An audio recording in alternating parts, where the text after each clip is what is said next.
Yeah, my bad. Sorry. You good? Okay. So my real name is Ron Turner, named after my dad. He's Ron Turner, the first. I'm the second. So I grew up here in Los Angeles. I was born L.A. Hospital called I think it's called Queen of Angels or something like that. It's closed now, way back in the day. But was born, lived in Inglewood for a couple years as a kid. Then we moved to Gardena. I've been here in South Central for like 10 years. So aside from living here, I've only really lived here in Florida, being at FAMU. So that was my departure. So I went there mainly because my parents, they both went there. My mom has about like 40 something relatives who went there from her side. Then my dad and his twin went there. So my mom grew up in a small town called Quincy, right next to Tallahassee. Really? Yeah, and then my dad grew up in Memphis. So it's where I know my dad's dad grew up in some spot in Mississippi called Yazoo City, probably like a couple hundred population. Then my mom's parents, they grew up, I think, in a place called Bascom. Bascom was like an hour outside of Tallahassee, next to Mariana. So small town, like 105 population, like that.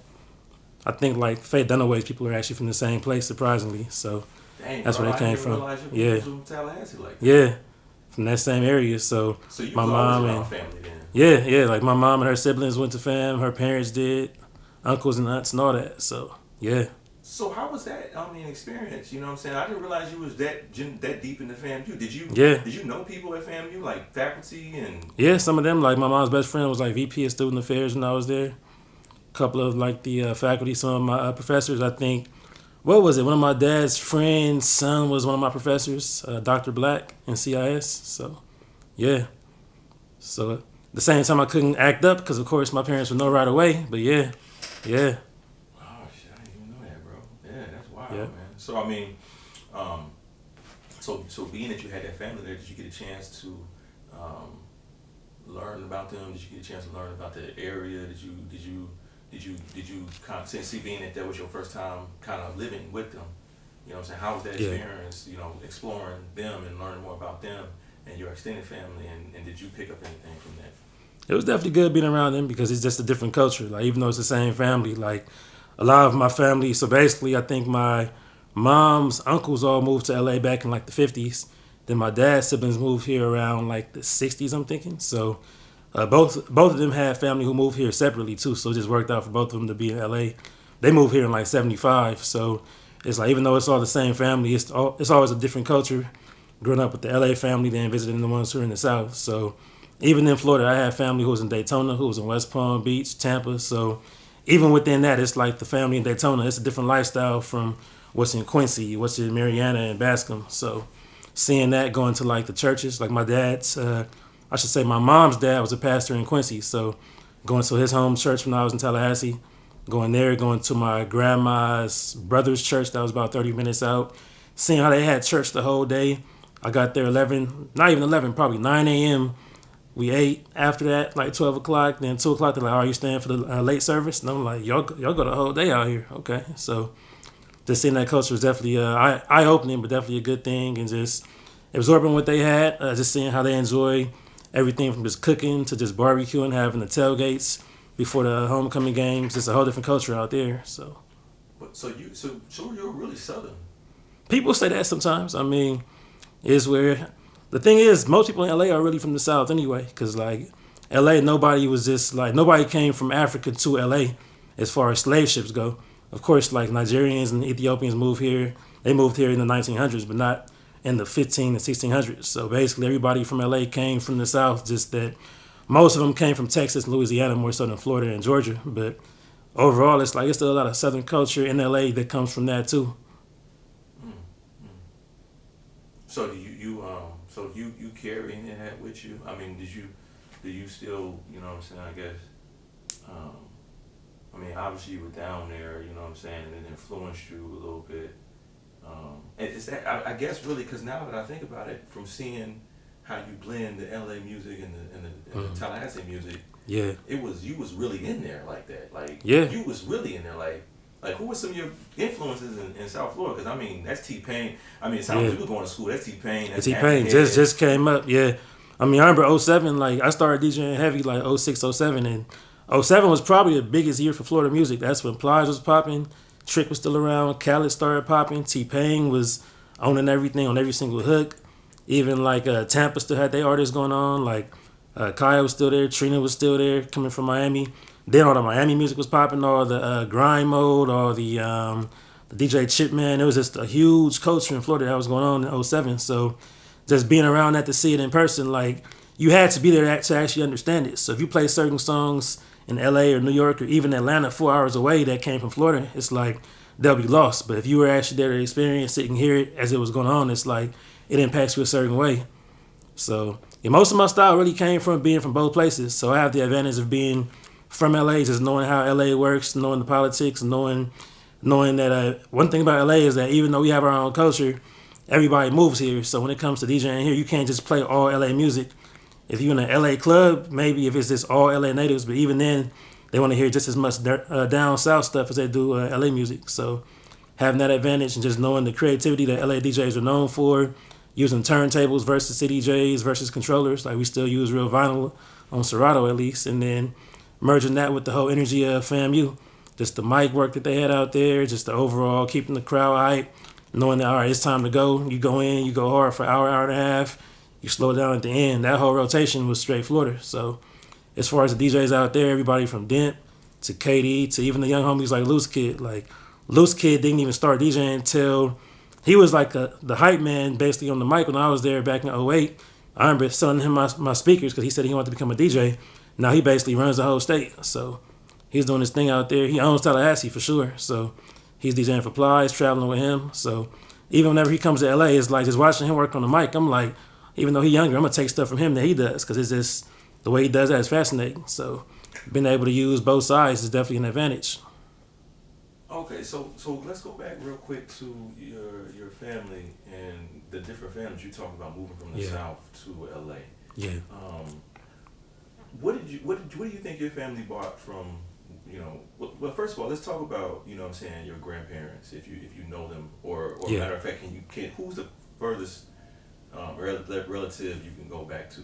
As far as who I knew personally, or just from who I know about? Just history and know about. Historically, I know my mom's side has more of it tracked. They go back to probably slavery, and I know basically they have a huge family reunion. One of those families that has probably, each reunion has like 300 people, maybe even more.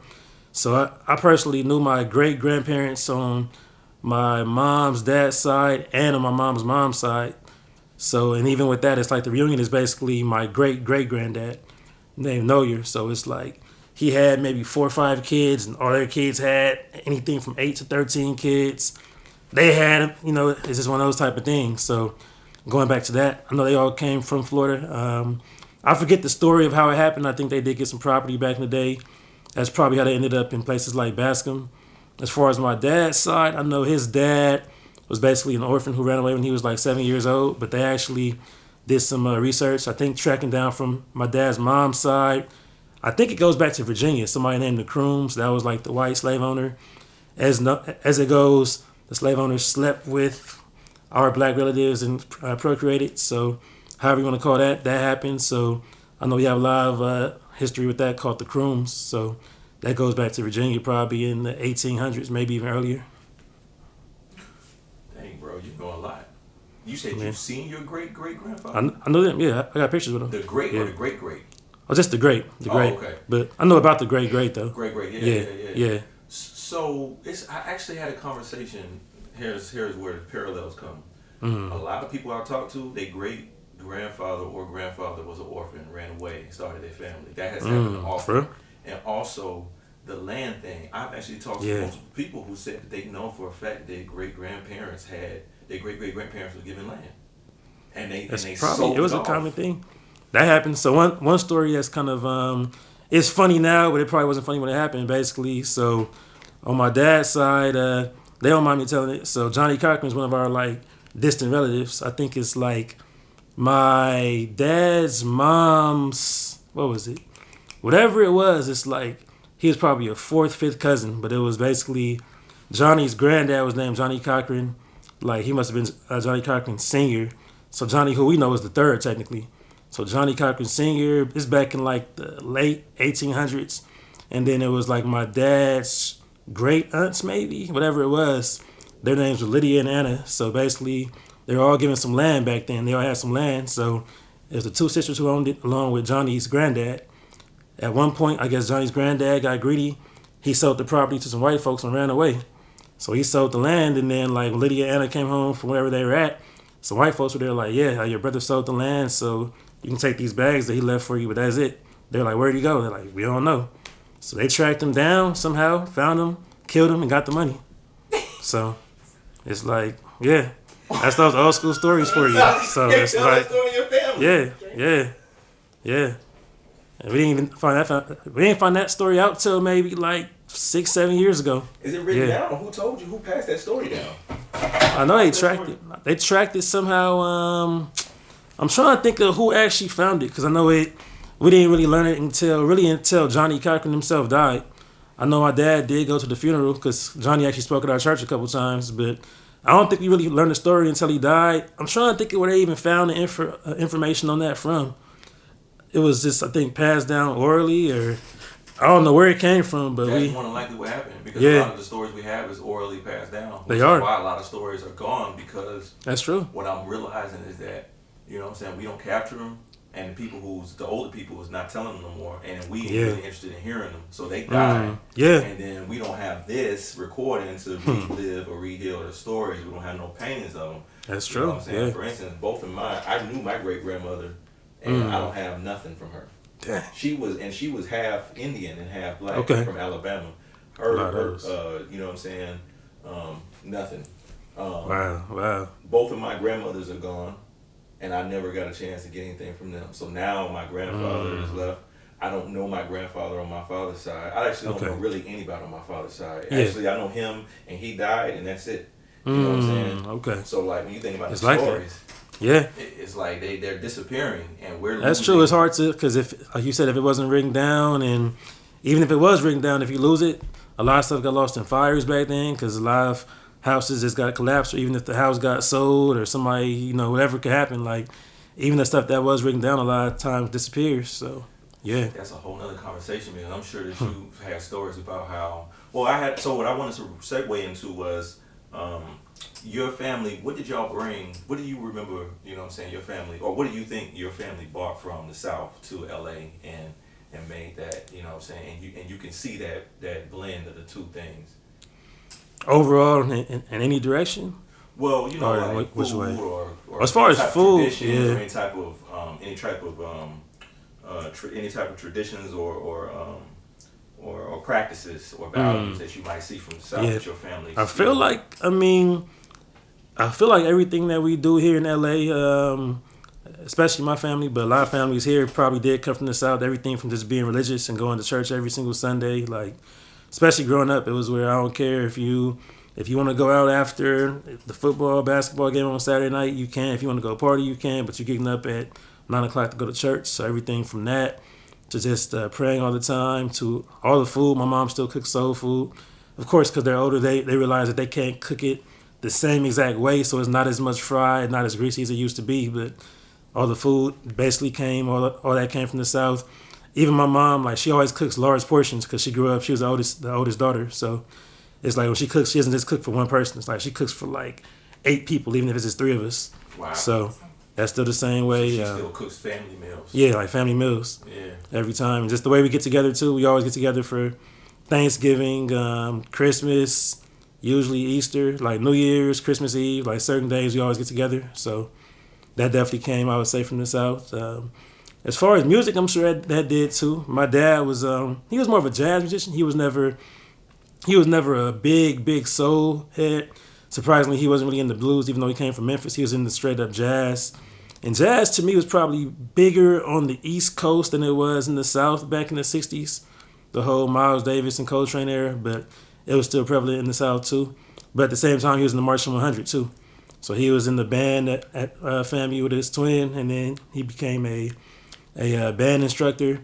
Then when he came to LA, he was a band instructor, too. So he was teaching at all the hood LA black schools back in the 70s and early 80s. And I'm sure he brought that same family tradition to those schools back then. So a lot of times outside of the South, bands were just kind of seen as being for nerds and stuff, whatever it is, like they say on, what's it called, American Pie, one time at band camp and stuff. But I feel like he probably brought that same type of like energy to the schools out here. So I've seen some of his charts that he wrote out for the band back then.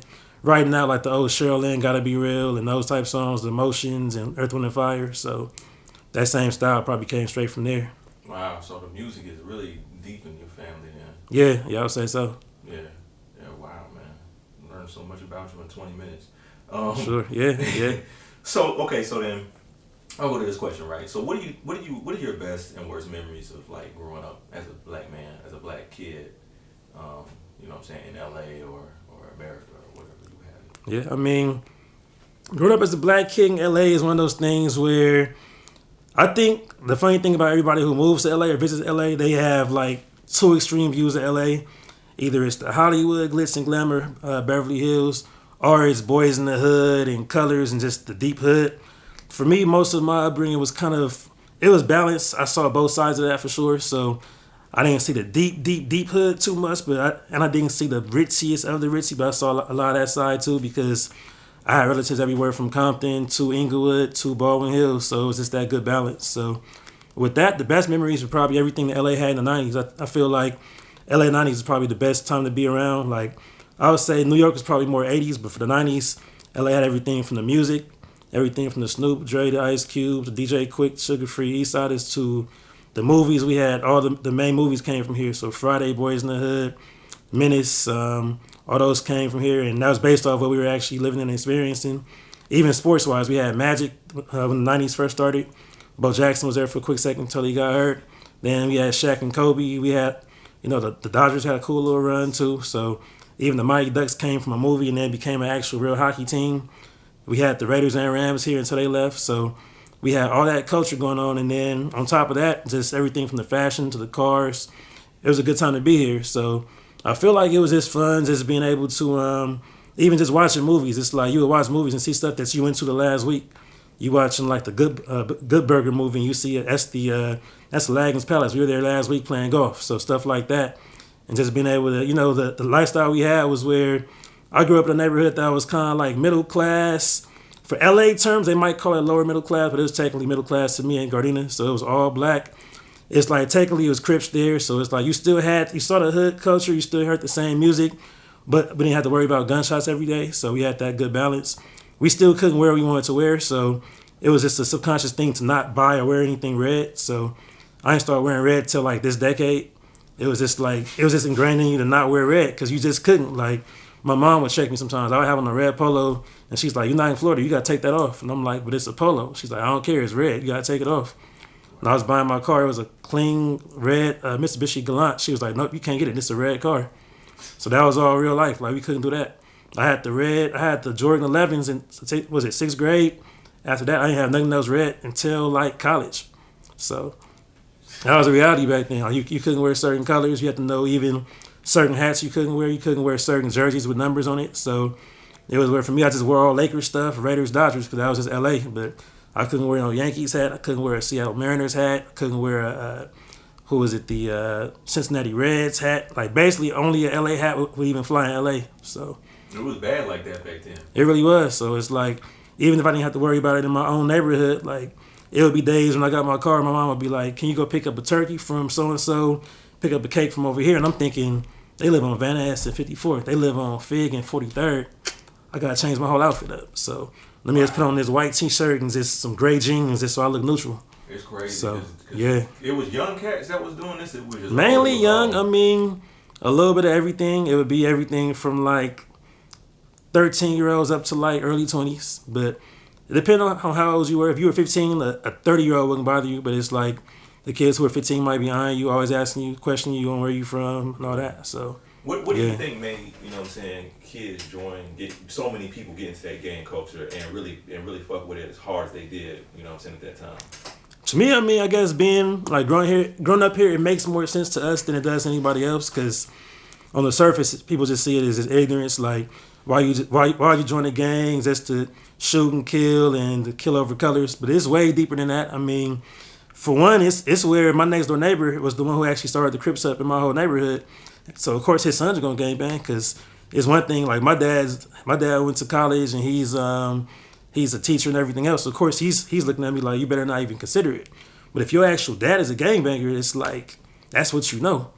So I mean, it goes back to the 70s. Like a lot of gangs evolved from everything from dance groups to just actual like neighborhood protection groups. So that just evolved into being gangs, especially when the drugs came in.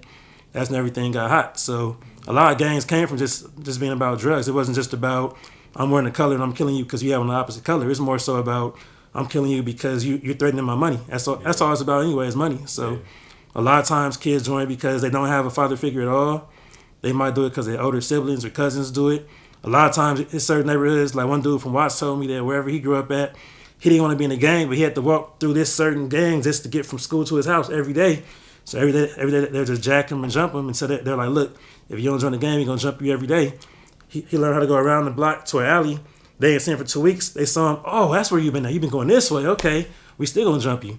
Next thing you know, he said, all right, I'm going to join anyway. So a lot of folks get forced into it too. So it's not even a choice. And then once you get jumped into it, it's like, I guess I'm in it. So it's just different ways it happens. On the whole flip side, it's some kids who grew up in Baldwin Hills in the nice areas who it was appealing to them because back then in the 90s, it felt like it was an appeal to being a gangbanger because everybody from the rappers, even certain athletes were still repping gangs, and then even the girls would be on them. I've been to certain like hood picnics where you see girls there who look like they in videos. Like, how y'all got Lauren London lookalikes at your hood picnic? So wow. It was that type of thing. So a lot of dudes saw that. They grew up under a 2-parent household. Both parents were doctors, but they see that the hood dudes get more plated than them being a square. So I've seen some dudes get caught up in the lifestyle from that too. Yeah. So it goes both ways. So it's just multiple reasons. It's multiple factors as to why people was getting into that. Yeah, for it to be such a huge population out here to join, it wasn't just one reason.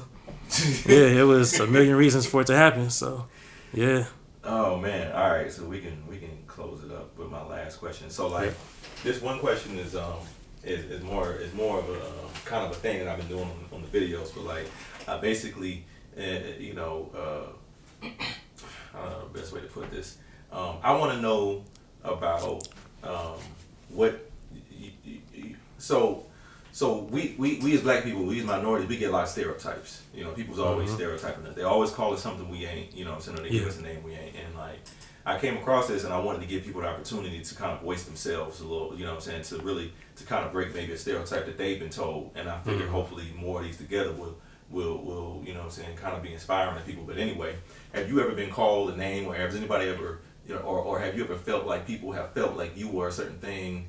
You know what I'm saying? Could be, you know, we niggers, or we ignorant, or we thugs, or we squares, or any kind of name people might have tried to, like, people call me weird, and people like to say that about me, but they don't even know me. You know what I'm saying? Yeah. And so like I would get on here and be like, I am not weird, I'm artistic, or something like that. You know what I'm saying? Yeah. Another guy, he's light skinned, and he's mixed with white, and his thing was, man, he said he's not a tragic mulatto.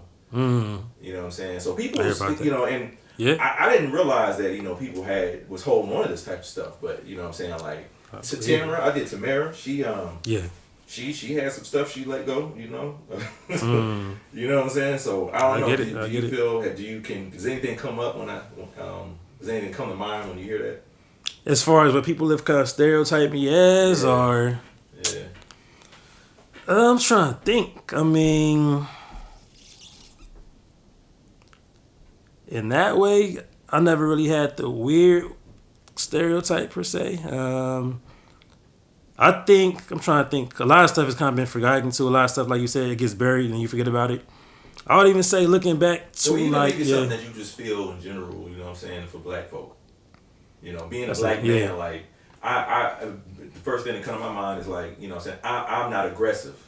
You know what I'm saying? You know what I mean? I was gonna mention that. I think a lot of times people view us as aggressive, and even like you mentioned, somebody being light skinned, is where the stereotype on both sides for men and women in different ways is that darker means you're more aggressive or more tough, however you want to flip it, versus light skin being more soft, more this and that. Yeah. Of course, for women, it works in the almost opposite way. Like they see dark skinned women as being aggressive and light skin as being more womanly, feminine, whatever nonsense they say. But I would say for men, I would say just us being black men, period, people just kind of look at us to be aggressive, and it's where just little stuff like, it's funny whenever we walk in certain areas, it could be off Melrose or something, and I'm 5'4", so I could walk by somebody who's a 5'10" white guy in the lobby just waiting for service, and then I saw somebody with a wheelchair coming in, so it was him and two people, and as soon as I opened the door for them, they didn't say thank you or anything. They walked right in front, And then the waitress happened to walk up at the same time. It was like, hey, can I help you all?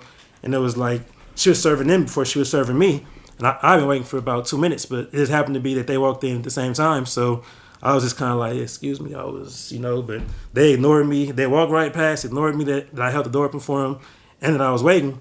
And it was like me just being who I am. I'm like, I could make a scene. I could say, hey, like, I was waiting before you all, like, this and that. But I was like, you know what? I'm just eat it. I don't really care if I got to wait 2 more minutes, whatever. Yeah. But I shouldn't have had to. And if I had been one of those, what they call them, parking lot patties or something, I might have made a whole scene about it. Right.